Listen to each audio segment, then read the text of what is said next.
A very good morning. It is 7 o'clock. You're watching Sky News Breakfast.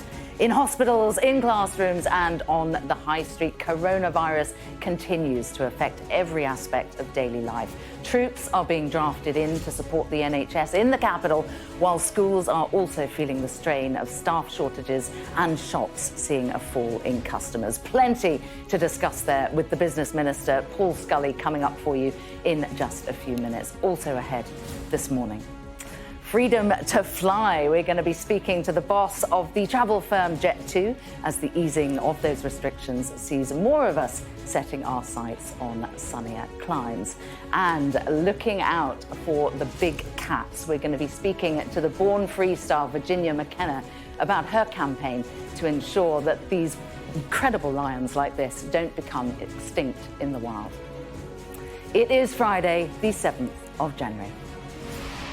Military might to help the medics. 200 troops are drafted in to support London hospitals struggling to cope with a surge in COVID patients.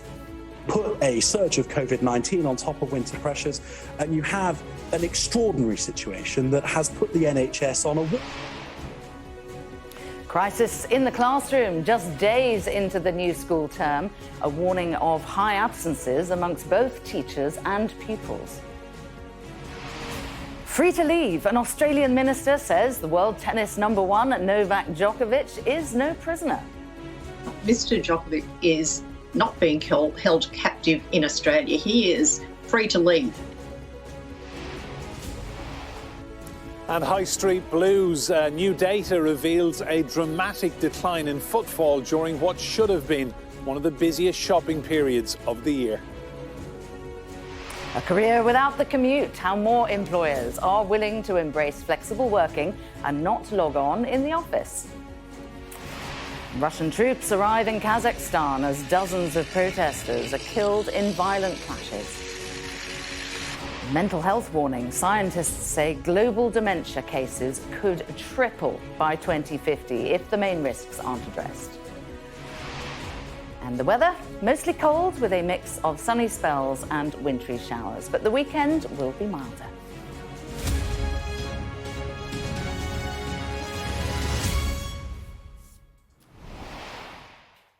Good morning. 200 members of the armed forces are being deployed to support the NHS in London as hospitals struggle with staff shortages due to the spread of the Omicron variant. The Royal College of Nursing says that the move means that the government can no longer deny that there is a staffing crisis in the health service. Meanwhile, the Head Teachers Union says more than a tenth of staff and students have been absent since the start of the term this week, warning that schools are teetering on the edge. Ivor Bennett reports. A new term, but an old problem that's getting much worse. Teacher absences are already seeing classes combined and in some cases emptied, with the term having barely begun. Elroy Cahill is a head teacher in Hounslow, West London. At the moment, he only has 2 teachers self-isolating, but he's preparing for a lot more. Ultimately, you're going to have to see temporary teachers teaching subjects, which means that students are not really getting the same experience as they would regularly. And in addition to that, I think probably there will be an impact on additional services provided to, for example, students with special educational needs. On the first day of term alone, more than a quarter of schools in England were missing more than 10% of teaching staff due to COVID-related reasons.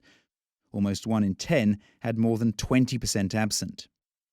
Half are already turning to supply staff, but more than a third of those say they're unable to find cover. Unions say compromises like larger class sizes will have to be made to keep schools open, but they feel government support is lacking. We're very, very worried that school leaders making decisions in response to a crisis will be criticised later on for decisions that they absolutely had to make now. So, the government needs to make a decision to remove those measurements, to remove those inspections and that accountability so that school leaders feel properly supported. In hospitals too, pressures continue to build. More than 20 NHS trusts across the country have declared critical incidents, while in London, the Army is now stepping in to help, with 200 military personnel deployed to cover staff shortages. This is a time of year that is busy even if there weren't COVID-19. And so put a surge of COVID-19 on top of winter pressures, and you have an extraordinary situation that has put the NHS on a war footing. But these vital services are now under serious strain, and the wave of Omicron still appears unrelenting. Ivor Bennett, Sky News. Well, let's take a look at the latest daily COVID data for the UK. There were 179,756 new cases of coronavirus reported in the past 24 hours, 231 more deaths. That takes the total number of people who've died within 28 days of a positive test to 149,515. Well, we can speak now to the Business Minister, Paul Scully. Very good morning to you, Mr. Scully. When we have armed forces at the capital's hospitals as being described as the NHS on a war footing, we've got a pretty serious problem. Well, we know there's pressures on the NHS, and that's why we went into Plan B before Christmas. And we started off in a better position than we were this time last year, not just because there is a bigger disconnect between hospitalisations and case numbers, but also because we started the process the year with 3,000 more doctors, 10,000 more nurses than we did this time last year. But you're absolutely right. There are pressures on staff presences, on people being absent, and that's why we put into place things like the digital staff passport, so people can move around, staff can move around hospitals far easier. The fact that we've brought in the military, as you say, to be able to support NHS staff, because we want to make sure that that people can get through this period in time of particular pressure on the NHS as best we can. But this isn't normal, though, is it? As we learn to live with COVID. This isn't normal, though, is it? No, clearly it's not. The sight Clearly of it's armed not. forces No, absolutely outside hospitals is not normal. And the MOD says that there's going to be more troops being deployed, expected to go to the north of England next. So there's more to come. Yeah, it is. I mean, look, when you talk about armed forces, you know, around hospitals, they're not sitting there in combat or anything like that. It's more people helping out the undoubted pressures on the NHS, and that's why we want people to get out and get vaccinated and get boosted because that remains our best weapon against the pressures on the NHS and against COVID, as we learn to live with COVID. More restrictions being called for by medics, by the NHS to avoid situations of having armed forces in hospitals. Are they still totally off the table?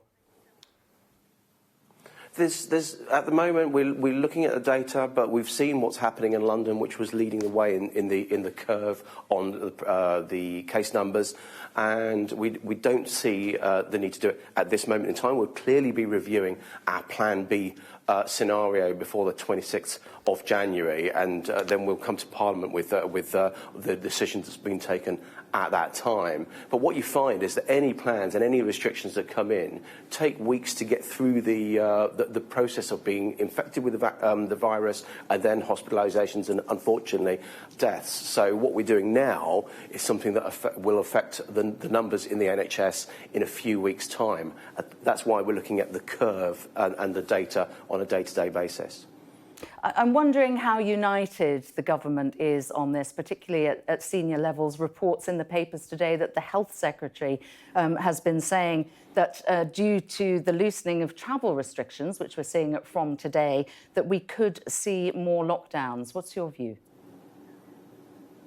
Well, I don't believe at this stage we need any more lockdowns. What we're doing today is we're announcing the fact that the money for hospitality, retail and leisure and accommodation is available now for those businesses that have been hardest pressed throughout this pandemic, and especially over that Christmas period when Plan B came in, for those businesses to be able to approach their local authorities to get the financial support they need. But what we've got to do is we've got to make sure that we can balance the needs of everybody within what is an incredibly difficult situation. The pressures on the NHS, but also the pressures on the economy, the pressures on households, jobs, livelihoods, and indeed money that's coming in to pay for the public services in the first place.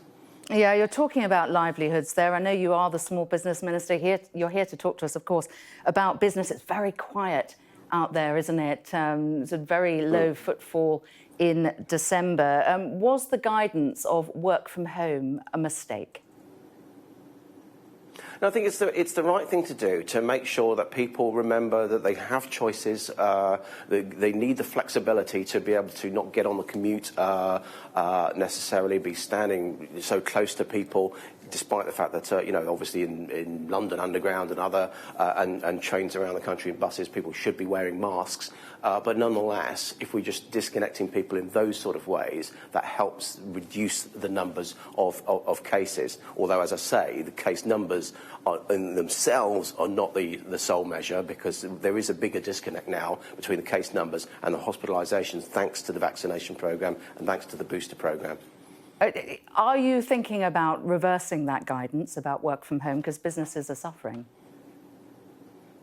Well, I think what we've said is that we're sticking to Plan B at the moment. The 26th of January is the date for the review of that. So we'll look at what the data is saying there in the lead up to that date. But clearly, we've got to get that difficult balance right, and that's taking the views of those businesses, taking the views of the scientists, and then making a judgment call with Parliament fully involved. I know that you're coming on the programme because you're announcing funding today, some support for businesses, some COVID support. It looks very much like what you announced on the 21st of December. What is new today? No, it is exactly that programme. What I'm saying today is that money is hitting the local authorities now. It's for businesses now too that are in the hospitality, retail and leisure, to approach the local authorities to make sure that they can get that money quickly. It is available for them. We want to make sure that we can get the money to them now while it's needed, rather than letting it drag on for a few weeks, because we know that cash flow, I used to run small businesses for 25 years. I know cash flow is absolutely everything, especially at a pressured point like this. So any businesses that are affected in those sectors, please do approach your local authority. You talk empathetically, Mr. Scully, about cash flow. We saw some fiery exchanges in PMQs on Wednesday. Is this a government that takes the cost of living crisis seriously? Because some people would say that perhaps the Prime Minister's response on that would suggest otherwise. We take it really seriously. I mean, we know that the energy prices are an issue, that the people are worried about cost of living in general. That's why we announced the biggest cash increase in the national living wage since its inception to kick in April. That's why we got rid of changed the taper for universal credit, which puts £1,000 back into the pockets of the lowest paid as well. So we're trying to make these targeted approaches, whether it's the warm homes discount, the winter fuel payments. But at the same time, Mr. Scully, forgive me for interrupting. Forgive me for interrupting, Mr. Scully. We do have this looming massive hike in energy bills. What is the government going to do about that?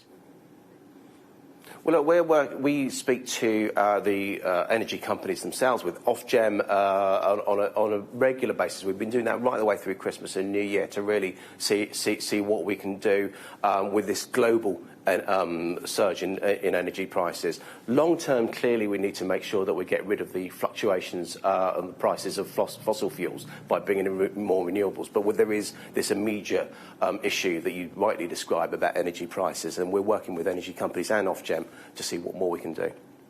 Well, the talk takes a while, doesn't it? And implementation also takes a while. So it doesn't sound like you've got any plans to immediately address those massive jump in bills that people are going to be seeing very soon. Well, what we've got is we've got the targeted approach to help with fuel bills for the lowest paid in particular. So the winter fuel payments, the warm homes discount that target millions of the lowest paid households across the country to try and ease their bills. But clearly we'll make sure that we're working, as I say, with the energy companies to see what more we can do with those bills in the first place. I think a lot of people worried about their energy bills aren't going to be satisfied with that answer, Mr. Scully. But let's move on. Is it the right time to be raising national insurance contributions? Because some people in your cabinet would say not. Well, we know that we've talked about the pressures on the NHS, so that levy will initially go to easing the pressures on the NHS, but clearly tackling that long-term issue of social care, which has yet been untouched because it's been so difficult to resolve. But this is a progressive tax. It means that the top 14% of earners will pay about half of the entire levy. And so it is a progressive tax that means that if you earn more, you will pay more and contribute more to that difficult, intractable problem about social care. Mr. Scully, some people will say that the Conservative Party is way out of touch on the cost of living, just the way people need to live their lives, pay to put food on the table. I'm just wondering how in touch you are with all of this. Can you tell us what the national minimum wage is, for example, and the price of a pint of milk? Well, national minimum wage is £8.91. It's going up to £9.50. That sits with me. I mean, I don't buy my milk in pints these days. I tend to buy the 4-pint larger, roughly larger cartons. But you know, this isn't about. Well, how much is that when you go and buy the large? Well, look, Sam, it's not about. It's not about. Well, I buy it as no, part but it's of about demonstrating to the public that you are a government that understands the cost of living and the pressures on people's budgets. Sam, what it's about is it's about making sure that we have a massive pandemic. As you unwind that pandemic, you get into the global situations of supply chains, of energy costs, affecting not just people in Britain, but people around the world. We've got to make sure that we look after people within this country. What we're doing is we're targeting in particular the lowest paid, the people that are on minimum wage, the people that are on universal credit. Forgive me for interrupting. You have made that point. But while we are on the cost of living and whether the Conservative Party understands the pressures that people face, the Prime Minister, recent texts revealing he's asking, as we know about this already, Lord Brownlow for more than £100,000 to do up the tip, as he describes it, that he is living in. That strikes me as a party that is out of touch. No, look, the Prime Minister, in terms of the issue around the flat, has put an apology to Lord Guy about the way the process worked in his investigation. We want to make sure that actually we are tackling the day-to-day for especially the lowest paid, but not just the lowest paid, the people that are pressed in middle earners as well, because we're all going through increases in energy costs. We're all seeing the increase in supplies, whether it's building work, whether it's just home improvements and all those day-to-day things that people are having as well, and food costs. All right, Paul Scully, thank you very much for your time this morning on Sky News. Thank you, Sam. Well, still to come on the show, as troops are deployed at London hospitals, we'll hear from the chair of the Council of the British Medical Association, Dr. Chand Nagpal, on the pressure faced by the NHS. Also ahead, we're going to be speaking to the co-author of a report which says the UK's COVID alert level system is close to meaningless and leads to confusion and more deaths. And is the Ministry of Justice guilty of wasting hundreds of millions of pounds? That's what Labour is saying this morning. We'll speak to them just after 8 o'clock. And Novak Djokovic will play the waiting game until Monday, when he'll find out if he can compete at the Australian Open. He's been denied entry to the country due to his vaccination status and could lose his world #1 ranking if he doesn't take part. An Australian minister insisted this morning that Djokovic is not being held captive, but the tennis star's mother suggested his treatment was inhumane. As a mother, what can I say? If you are a mother, you can just imagine how can I feel. I feel terrible since yesterday, last 24 hours, that they are keeping him as a prisoner. It's just not fair. It's not human. Mr. Djokovic is not being held captive in Australia. He is free to leave at any time that he chooses to do so, and Border Force will actually facilitate that. Well, the Australian tennis player Nick Kyrgios has this morning called on his country to do better in its treatment of the tennis star. And the world #1's wife, Jelena Djokovic, has also spoken out in the last few hours. She posted this on Instagram. Thank you, dear people all around the world, for using your voice to send love to my husband. I am taking a deep breath to calm down and find gratitude and understanding in this moment for all that is happening. The only law that we should all respect across every single border is love. Well, joining me from outside Djokovic's hotel in Melbourne is Sky News Australia's Joel Phillip. Joel, never mind love, it's all a bit of a mess, isn't it? Yeah, it absolutely is, Sam. And look, a deluge of rain has just came here and stopped the Serbian community from singing and dancing out the front of his hotel, showing their form of support for him. We saw a lot of protesters gathering here today, the anti-vaccine passport protesters and also members of the refugee advocate community who say the world's #1 tennis player is sharing this facility with refugees who've been in the hotel waiting for their own legal proceedings for up to 9 years. Serbian authorities are trying to get Djokovic moved to a better facility. There was mention of a tennis court made in court yesterday, and the Australian ambassador to Belgrade has been summoned to help in the situation. Now, top Melbourne lawyers are indicating it is actually likely that Djokovic could still take part in the Australian Open because the legal proceedings could be delayed until after January 17. He next faces court on Monday at 10 a.m. He may indeed give his version of events in there via web link, but we're also seeing reports that a number of other Australian Open participants have entered the country under the same terms, that medical exemption that Djokovic attempted to enter the country under, and that more could possibly be also on the way. Sam? All right, Joel, thank you. Well, recently introduced COVID restrictions in Wales will remain in place for at least another week. The Welsh Government warned that the country's soaring case numbers would only continue to rise in the immediate future.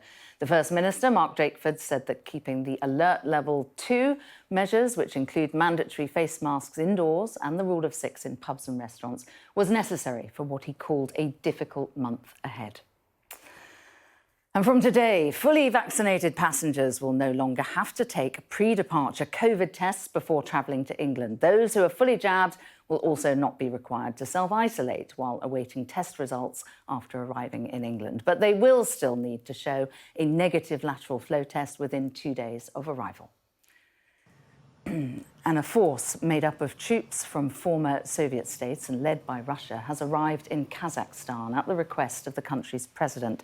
Kazakhstan's Interior Ministry has confirmed 18 police and National Guard servicemen were killed and almost 750 were wounded following large-scale violence.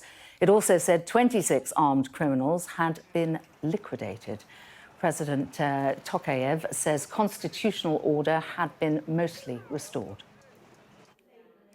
The number of people with dementia could triple worldwide by 2050.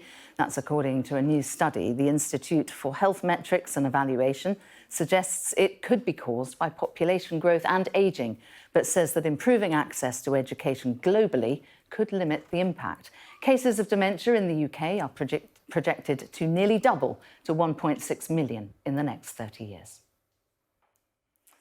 Now, flexible working has become commonplace for much of Britain's workforce over the course of the pandemic, hasn't it? Well, now a leading insurance firm, which began offering hybrid working almost 2 years ago, says that it has seen a surge in demand for those kind of jobs. But there are concerns that working from home could lead to a widening of the gender pay gap as more women work away from the eye of bosses in the office. Sky's Madeleine Ratcliffe has been speaking to a working mother who has benefited from the new arrangement. For many of us, work is now more likely to involve a cup of tea at the kitchen table than a commute to the office. Flexible working, that is working from home, part-time or in job shares, is becoming more popular. It was after having my second child that I really knew that it was returning to work on a full-time basis just wasn't an option for me. I just couldn't juggle that anymore. It's just an all-round much better setup for me. According to the Recruitment and Employment Confederation, 25% of jobs advertised flexible or hybrid working in December last year, up from 19% before the pandemic. One company has been offering flexible working since 2019 to try and attract more women to senior roles, and now thinks the government should change the law so all large companies do the same. We've certainly seen a very strong demand from employees and from candidates for them to have access to flexibility and for it to be fairly applied and available to all. There aren't many of us in the office at the moment. In fact, the government has told us to work from home where we can. It's one of the biggest changes of the pandemic. Who knows if the world of work will go back to the way it used to be? And with vacancies on the rise, employers are doing all they can to attract new staff, not necessarily back to the office. Hybrid and flexible working could be here to stay. But for all the benefits of flexible working, there are risks too. Will people lose out on mentorship and promotion opportunities away from their bosses in the office? And will that end up impacting women more? So this is a massive thing. The thing that mums want most from work is flexibility. There is a risk, I suppose, that as we move to sort of more established patterns, that the women end up being the remote workers and the men go back to the office, and because they're in the office they have more influence. But I strongly feel that it's up to employers to counter that.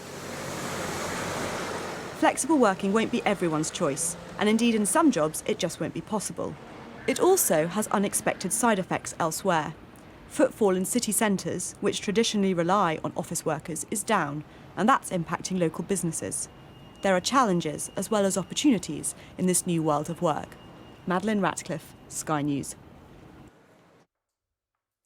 Now, footfall plummeted in December. That is compared to pre-pandemic levels. High streets saw the biggest decline, with the number of shoppers down almost a quarter due to the Omicron surge and, of course, those new restrictions around it. Let's go live now to our correspondent, Enda Brady, who is on a high street in Reading. Good morning to you, Enda. I guess the high street there behind you will be hoping for a busy weekend. Yeah, to make up for all of December's losses, Samantha. You know, December is traditionally the one month of the year where big retailers try to make all of their profits. You know, they rely on tens of thousands of people coming in every hour, every day through December. And because of the Omicron variant, that simply did not happen last month. Also, there was the work from home advice as well. So they've taken a huge hit. We can take a look at the numbers now that we got through from the British Retail Consortium. So total UK footfall in December was almost 19% lower than the same month in 2019, and that's well below the 3-month average decline of 16.4%, whereas High Street saw an even larger decline as footfall fell by almost a quarter, while shopping centre visits fell by more than 2/3. So in total, the UK High Street saw a 33.2% drop in footfall compared to pre-pandemic levels for all of 2021, all because of COVID restrictions and concerns about the Omicron variant. Now, looking across Europe, figures we've had today for December: Germany footfall down 51%, France down 23%, and Italy down 37%, Spain hovering around 22%. So numbers down right across the continent, but that's scant consolation really for UK retailers themselves. Indeed it is. All right, Enda, thank you. Time to check on the weather now.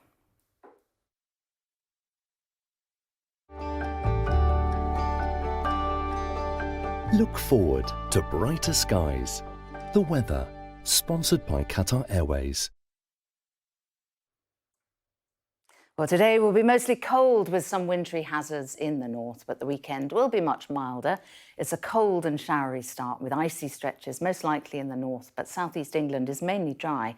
The blustery showers will be wintry for many, with snow accumulating on the hills, especially across Ireland, Northern Ireland, Western Scotland and northwest England. Some disruption is possible as well. The morning will bring sunny spells and further wintry showers, but central and eastern England look mainly fine. Thunder snow is possible in the far northwest. Later, more general rain and hill snow will move into the windy southwest. Cold for most. The weather, sponsored by Qatar Airways. Now, some good news for once. A dog has been reunited with her family. Get this, 8 years after she was stolen. Oh my God.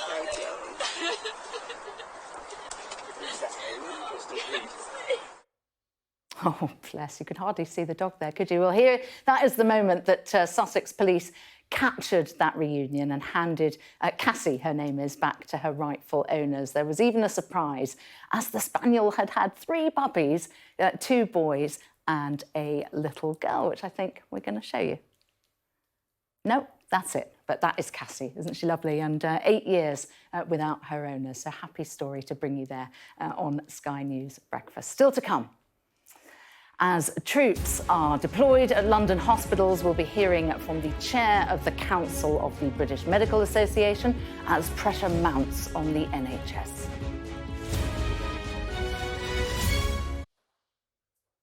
Welcome back. The Small Business Minister, Paul Scully, has told us there is no need for another lockdown or new restrictions at the moment. That is despite members, of the armed forces being deployed to support the NHS in London as hospitals there struggle with staff shortages due to the spread of the Omicron variant, and schools also warning of high absences amongst both teachers and pupils.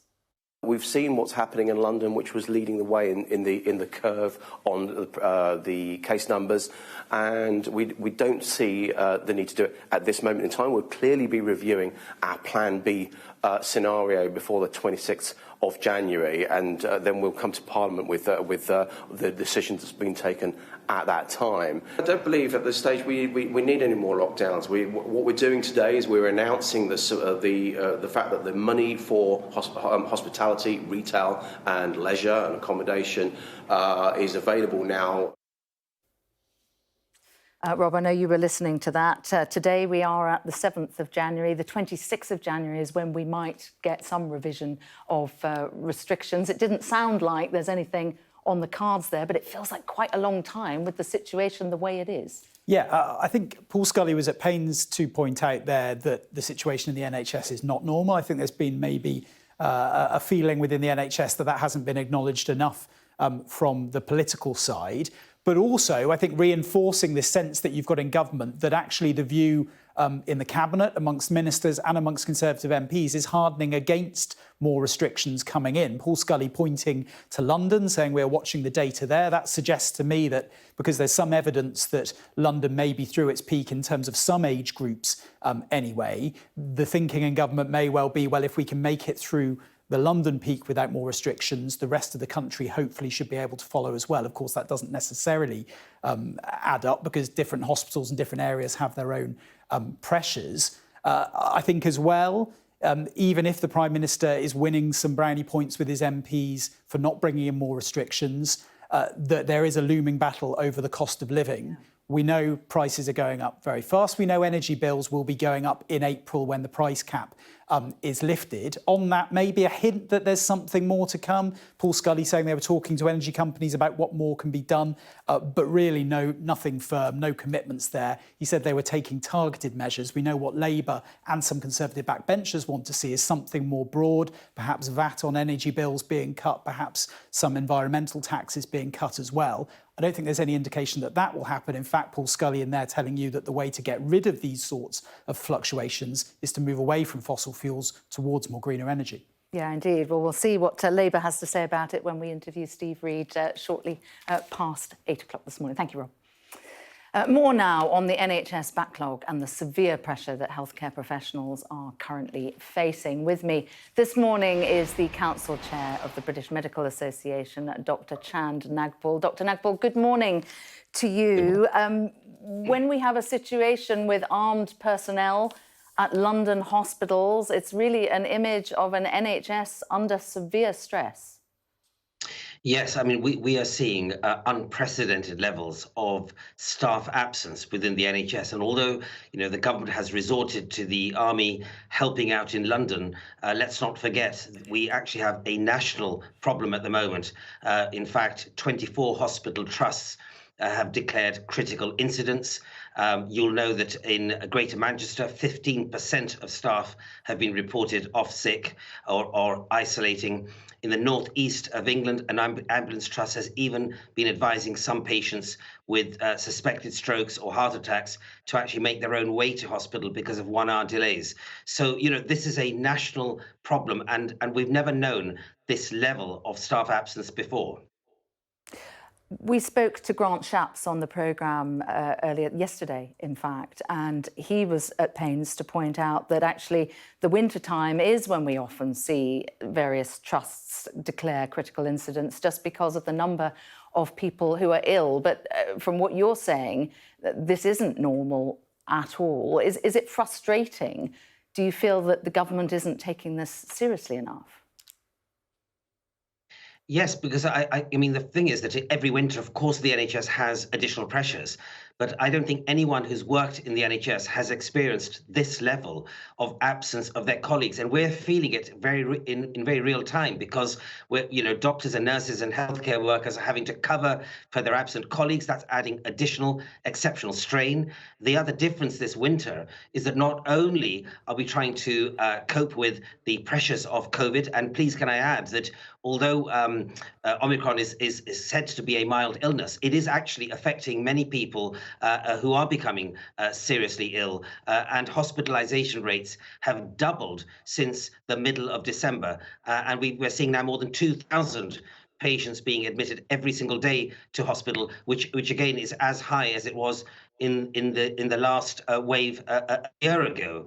So there are pressures, and then we've got about 6 million patients on waiting lists, 312,000 of whom have been waiting more than 12 months for treatment. So when you add that to the mix, you can see the pressure we're under, and I can't emphasize enough that it is having a very real impact and impact on real people who may have been waiting months for an operation, to see them cancelled because we just don't have the staff or the beds to treat them. And Dr. Nagpal, the whole rationale for the restrictions that the government has brought in, starting back at the beginning in March 2020, was all about protecting the NHS and preventing it from being overwhelmed. How close are we to that point, would you say, now, today?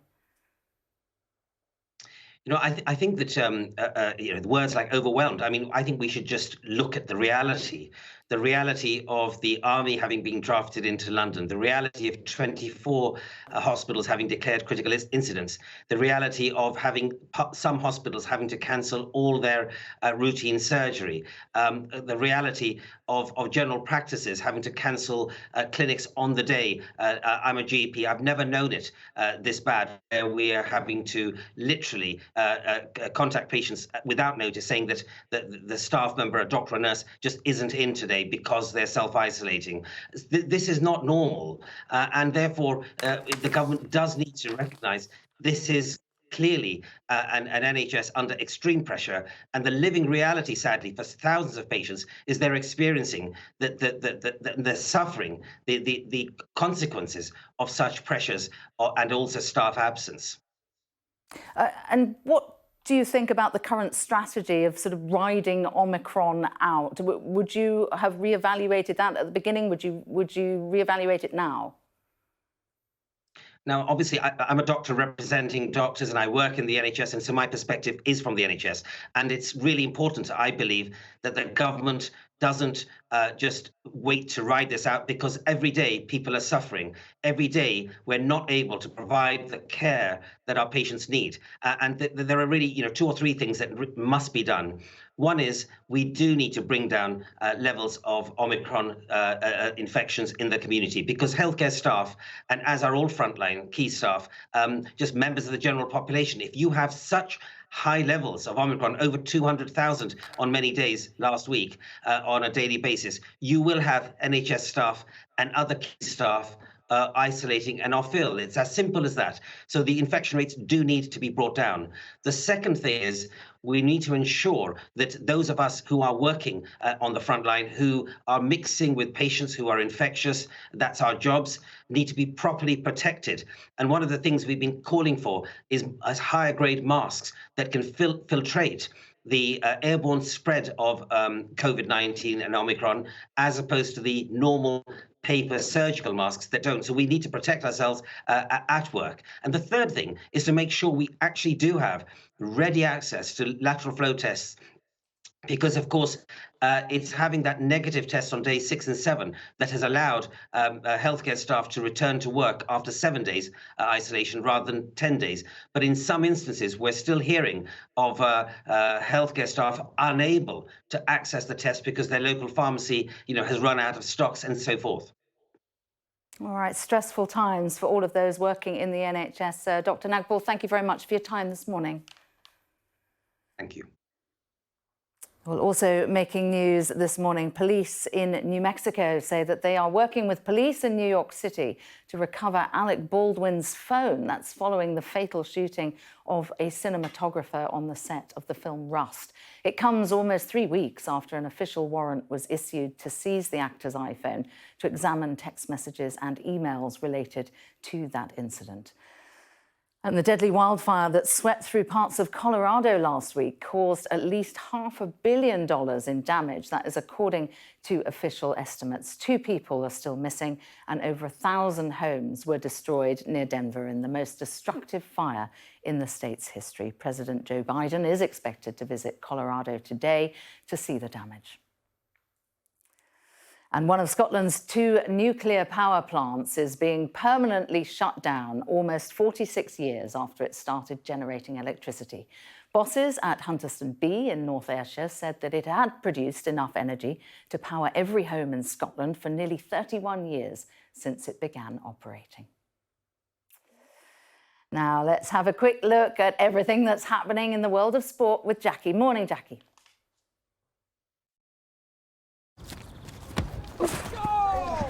Whoa, calm down, Johnny. It's only a game. Brought to you by Vitality, sharing the benefits of healthy living. Good morning, Sam. We start in Sydney, where Jonny Bairstow's unbeaten century helped England's cricketers fight back on day 3 of the 4th Ashes Test with Australia. After England lost 4 wickets for just 14 runs in the morning session, Bairstow and Ben Stokes put on 128 runs to help dig England out of trouble. However, Stokes and Jos Buttler then fell in quick succession to put England back in trouble at 173 for 6. But Mark Wood then provided excellent support to Bairstow, hitting some big shots to help England avoid the follow-on. Wood fell late on, but there was still time for Bairstow to reach his 100. He'll be at the crease tomorrow morning when England resume 158 runs behind Australia with 3 first innings wickets left.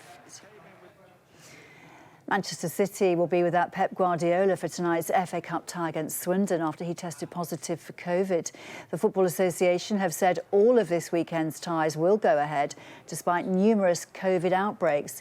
City now have 21 first-team staff isolating, including 7 players. A week into the transfer window, one of the first major deals could be very close now. 2 Premier League clubs are looking to sign former Liverpool forward Felipe Coutinho on loan from Barcelona. A reunion with former Anfield teammate Steven Gerrard at Aston Villa is one possibility. Gerrard wouldn't speculate on that yesterday, though. Coutinho will reveal his destination later on today.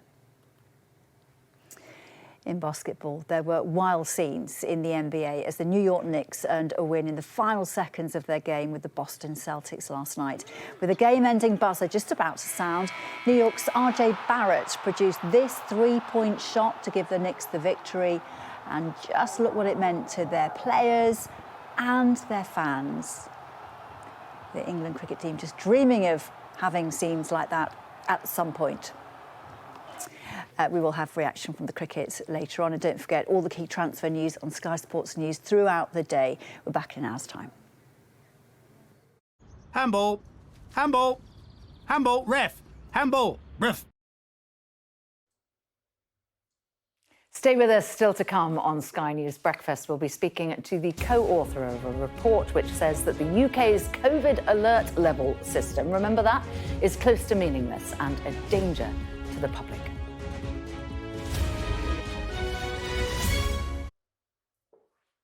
Hello again. A new report suggests that the UK COVID alert level system is close to meaningless. That's as the 5 levels are not linked to a specific action. And the report's co-author, Dr. Karina Fernley, joins me now. A very good morning to you, Dr. Fernley. I think the public could be forgiven for not remembering what this COVID alert system is. Perhaps you could remind us.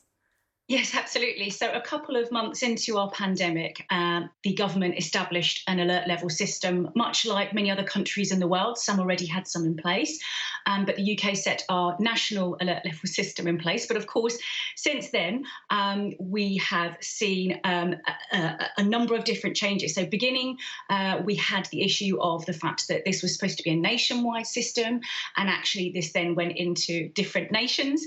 So Scotland, Northern Ireland and Wales developed their own versions to accommodate their own requirements. And then, so it became just an English system.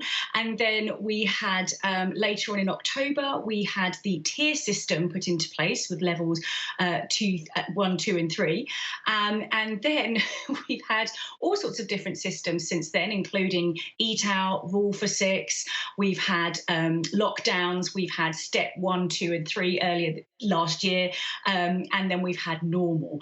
And so, yes, indeed, I think the public are very confused because not only do we have an alert level system, but we are using lots of different systems. The alert level system is changing levels, but actually that level doesn't have any impact on the public. And so in this report that was commissioned by the National Preparedness Commission, we have been looking at how can we enhance warnings and do them better. And so we've really focused on the COVID alert level system in terms of the immediate impact that we could potentially have for the public going forward as this pandemic continues.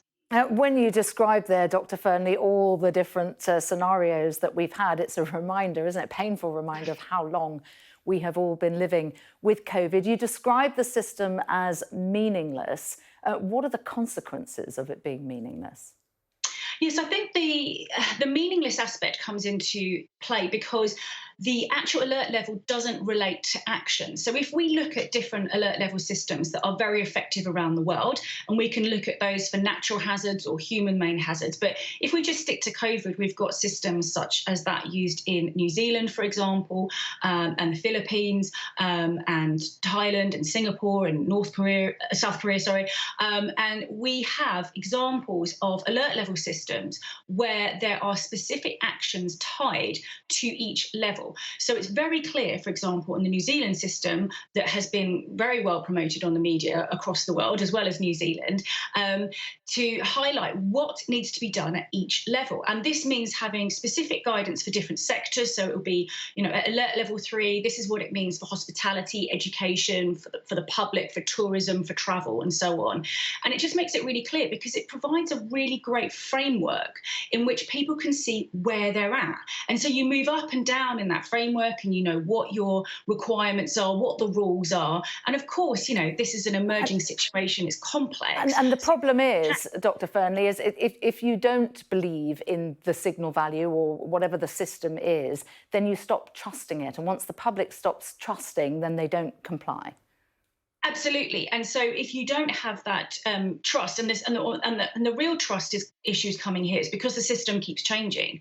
So to begin with, when the alert level system was set up, the public were in a way mocking what was going on quite quickly because it became very clear that these systems were redundant and they weren't being used. They didn't have any consequences on what the public were doing, like we're seeing in other systems. And so essentially we were seeing things like, Nando's versions. More recently, we've had Ryanair mock the alert level system, the COVID alert level system. And this really comes down to this sort of changing systems, a lack of deep trust. People don't know where they're standing. The systems are changing. And this is causing a huge amount of confusion. OK, Dr. Karina Fernley, thank you very much for your time this morning. Thank you.